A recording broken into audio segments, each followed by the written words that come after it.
Just to let you know, because we have the midterm coming after the break. In the midterm, the lesson 9 and 10 will only be as like a multi-choice question instead of programming question. There will be 8 multi-choice question and 3 programming. Our exam is only 1 hour, so still the time is quite limited. Just make sure you kind of knowing how much work ahead of you and plan your time accordingly. Again, the lesson 9 and 10 is only be as a multi-choice question. However, this is one of the hardest part in this class, so I want you to pay attention. Definitely in the final exam, this will be a major component for this course. All right. By the way, the midterm exam will be conducted on the Moodle and using the saved browser. So if you cannot use saved browser, or let's say your laptop is broken down during the exam, I will give you a paper-based exam. But obviously you have more challenge because they cannot test your code in that case. All right. So yeah. Sir, I just got a question regarding the coding in exam part. Do you have to do the coding directly in the module, or you can do in a Visual Studio? Sorry. Oh no. Yeah. If we only use the saved browser, we don't record anything during the exam, right? No, no. Just I like the coding. Do you write directly on the paper, like on the answer that you provide, like, or how is it the coding? Sorry, I cannot hear you. Could you type your question in the chat? Sorry, I cannot hear you clearly. Okay. Yes. Yeah.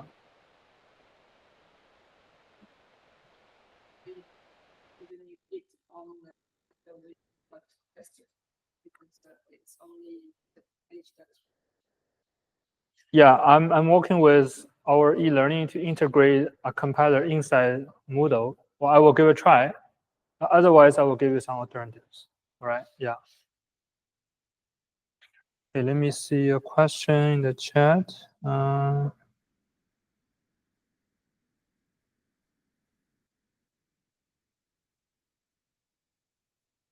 No, not in Visual Studio. You have to do this in the exam. I assume you talk about the exam. So in the exam, you have to do this inside Moodle, right? There will be a compiler inside the Moodle page. Yeah, I mean, for now, for a practice, use the online version, similar, right? You can still run. Okay, do not use Visual Studio, because Visual Studio again has a lot of plugs in. You can add, for example, I can add in the GitHub Copilot. I can just type the comment; it will complete all the code for me. Then that makes sense, right? All right. Okay. Let's go ahead with this lecture. So today we're going to talk about the pointer for this class and the next one as well. So we briefly talk about the pointer when we mentioned about the array. Now we're getting deeper in this part. So the pointer essentially is just a position or an address of memory. So let's take a look at this Excel sheet as an example. All right. So imagine all those white space in this Excel sheet are memory space. All right. So yes, nowadays your memory space has like a 16 gig of or 8 gig of RAM, right? That means every gig means like 1 million bits or whatever that is, right? Every byte is considered as one block in our Excel sheet. As an example, all right. We can definitely save information in those bytes. For example, I'm saving number. Well, maybe a little bit bigger number just to make it understandable. So let's say I save a bunch of number. right, in the memory. All right, so those number I will use for calculation, right? If I'm doing whatever calculation, I need to save those number in the memory. Later on, I can add them up or divide them or do whatever operation I want. What the pointer is do is it's not saving the value, rather it's saving the address of this memory. Okay, the address of this memory, if you learn Excel, you know that's called A1, right? This is the address of this cell, right? So let's say we have another memory. It saves the address, okay, of another memory. That's the whole point of this pointer do. So it didn't save any value for our calculation. Rather, it saved the address. We're pointing out at this first memory address and where you can access the value of it. All right. Hopefully that makes sense so far. Okay, so it seems a little bit tedious because you're saving the address, then you from the address you get a value, right? However, this is actually considered more efficient, especially when we dealing with a large amount of variables. Okay, let's look at some basic grammar of how to use pointer. So let's assume we have an integer called x.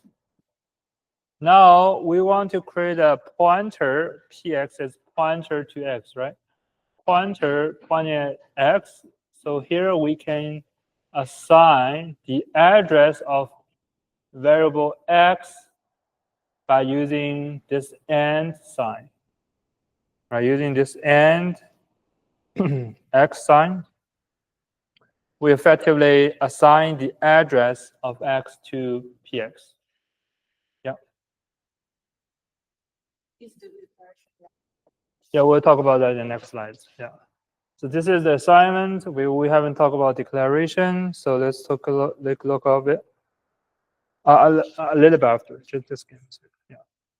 So assume we have this address already, but how we retrieve the value from it is to use this star symbol, right? Or called differences operator. So I will just call the star from here, but you should understand this what I meant, right? So using the star XP, so that should only apply on a pointer, and it will return the value of what this pointer is pointing at. So this operation, because we know the px is pointer towards variable x, so this operation effectively means we assign the value of x to y. All right, those are equal. Now, let's look at the declaration. So when we declare a pointer, we should know what is the type of variable the pointer is pointing at. The pointer in this example is pointing at an integer, so it has to be declared with an integer at the beginning and with this star mark. All right, so for declaration of a pointer, you have to use this star mark to declare a pointer. If you go back, when we calling a value that this pointer is pointing out, we also use the star mark. Right? So those two things are different, but might be confusing. All right. Yeah. So review again. So using the and sign to get address of a variable, right? Using this star symbol to retrieve the value from a pointer or address, and use the star to declare a pointer. All right. And again, the pointer, you should know what type of value it will point at. If it's an integer, you have to initialize it as an integer as well. So pointer does also have types as well.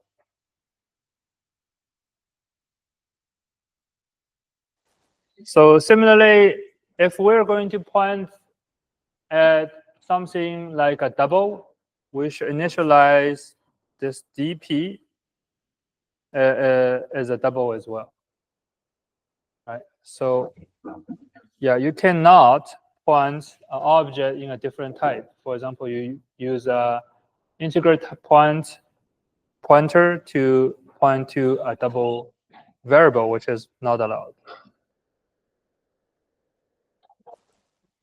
All right, so here is a simple use of how to use this pointer. So we have this pointer x declared earlier. This is for integer.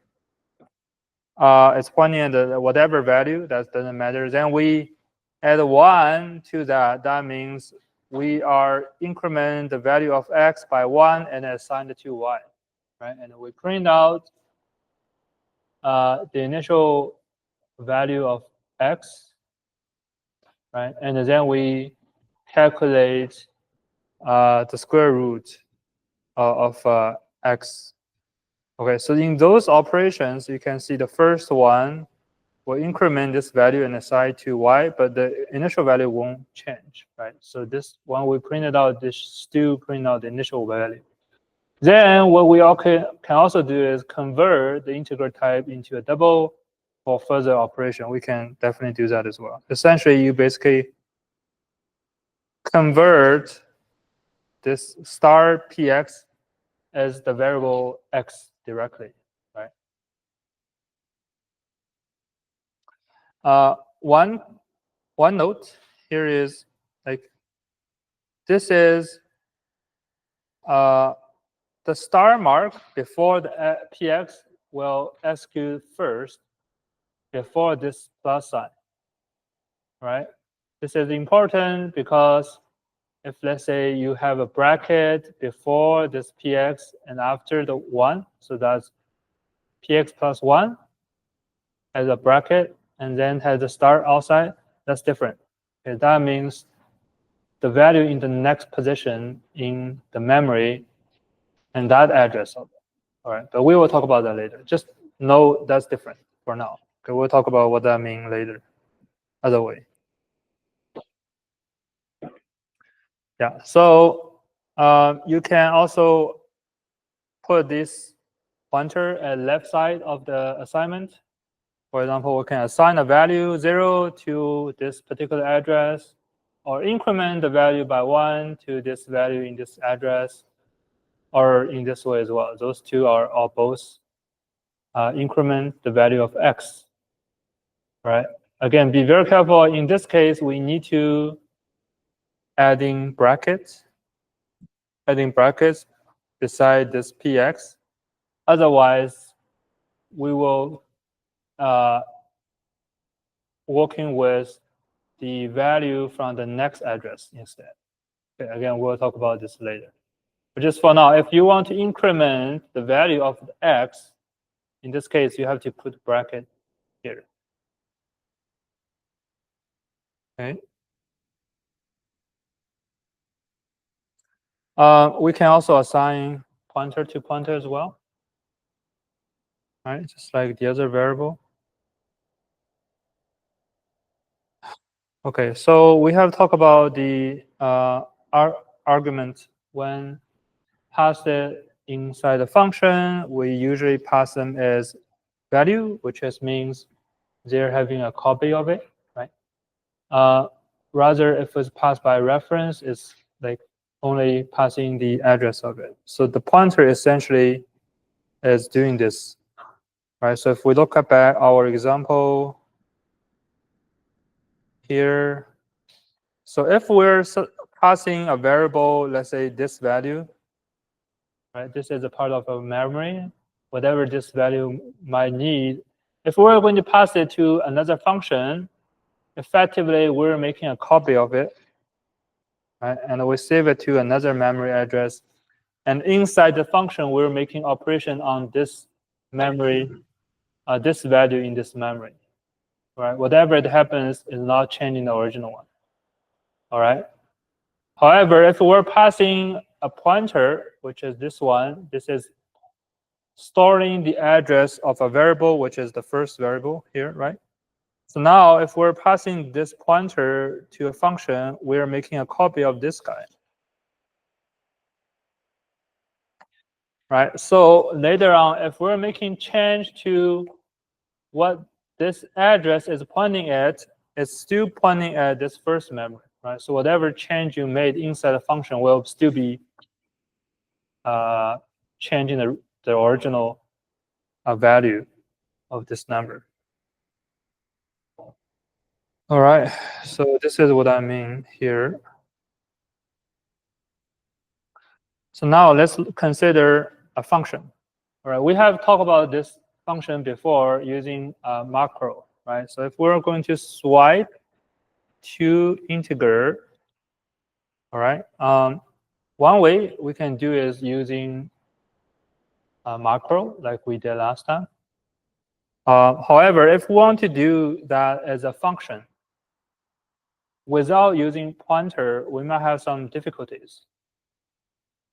Do you know why? What's the difficulty if we're not using pointer and then we want to swipe value of two variable?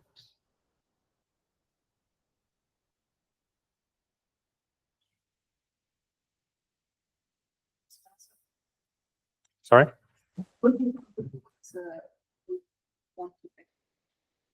Avoid the expense of the cookie. Expensive what? Operation, well, operation, we can assume that's the same. We always use the temporary variable, right? Let's assume that. Don't worry about this XOR method, right? Yeah, if we always use the temporary variable for swiping, however, after you swipe them, you have to return two values back, right? However, for a function, we can only return one, right? So that's the problem we have to deal with. Like function can only return one value, while in this particular case, because we're swiping, that means we're going to return two value back. So this is the difficulty. That's why previously we can only do that using macro, right? The macro is just basically replace the code in the spot, which function cannot do. All right. So now we all know that by passing the address, just like passing the array, right? So we are making modification on the variable directly inside the function. So that means we don't have to pass them back after we call this function. All right. So when we passing address of a particular variable, so we have to use this and sign, right? Remember, right? So whatever variable we have declared as an integer, for example, if we want to pass the address of it rather than the value itself, right? We're using this and sign before those two variables. So now let's look at how the swipe function works. So the beginning, we have this swipe as passing two pointer inside of it. By the way, this is an old style of declare function. The newer one is you move those declaration inside the bracket. All right, we'll look at some example later. But essentially, we're passing two pointer, right, px and py, and then we will save the value of x, right, by using the star px. That's basically give us the value of x and send the save it to temporary variable, and we change the x with y and save the temporary back to a y value. Yeah, again, this we have done before. The only thing was we were replacing x and y directly. Now this time we're replacing the star px, right? The px is the pointer pointing at the variable x, and the star was giving us the value of that address. All right, again, because we're sending in the address of those two variables, that means we're making modification on the value directly rather than a copy of this value. So again, this gives us an effective way of returning multiple variables. Another example is that we had previously created a function which is to convert a group of number into an integer, right? We have reading inputs as a character, and we will convert them into integer or floating point. We have practiced that. So now we want to use them as like a get function. That means we not only handling the number or whatever character is, we also handling the end of file situation. So that gives us a challenge here. All right, why is this challenge? Because initially our converting function will only return either an integer or a floating point. Let's just take integer as an example, right? Remember last time we have a function that will read user inputs and convert it into an integer number. Hopefully you can still remember that function. But the output of the function is an integer, right? Now we want to also let it deal with the situation of end of file. End of file is definitely not an integer, right? We want to return end of file. End of file is a character. So we want to have this function return both character and integer in the same time, which is not possible, again, through traditional way of calling function, right? That's why in this particular application, we pass the address of v.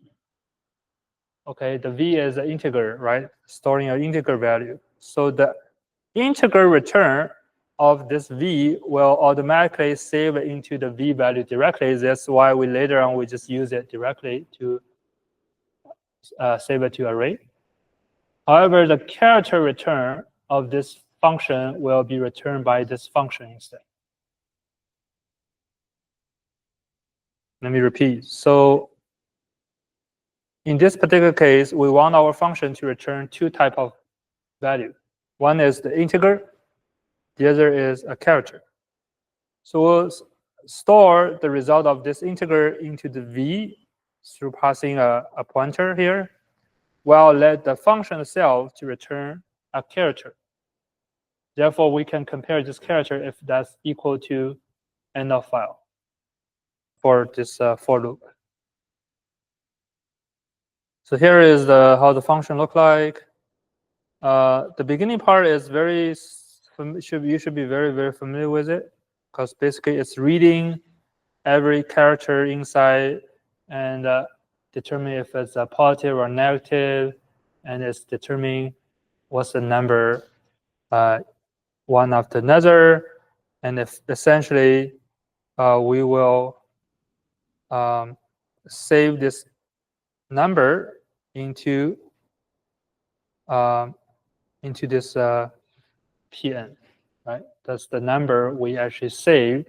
Note that we didn't return it anywhere in our code because we're dealing with a pointer, right? And we're modifying the value this pointer is pointing at directly, so we don't need to return it.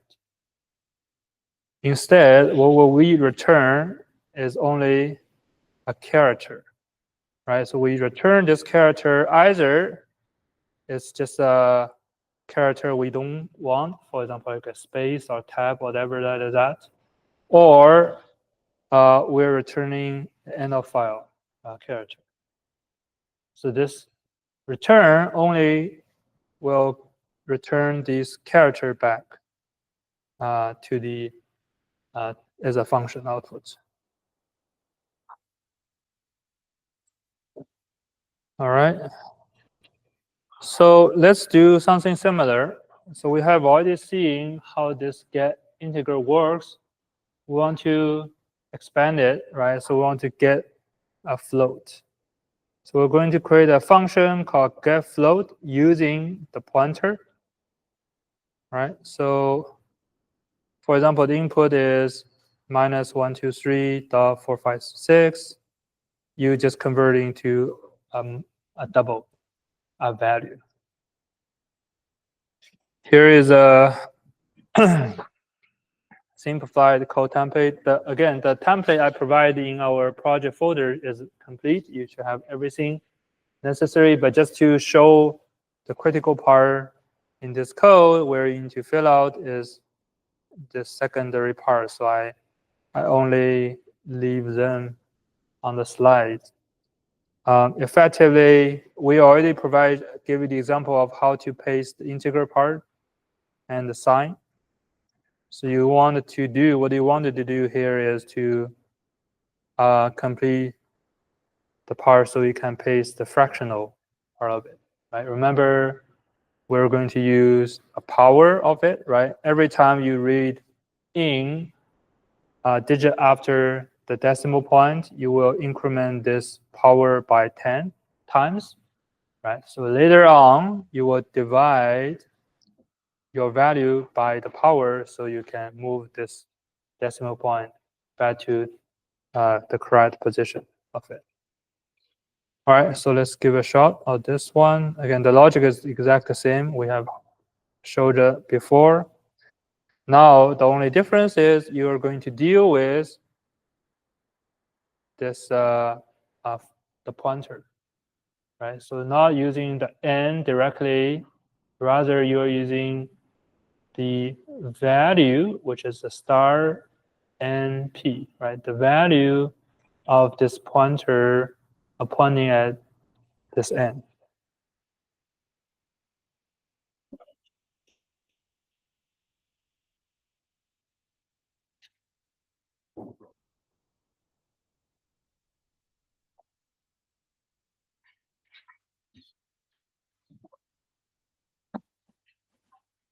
Yeah, so this is exercise 9-1.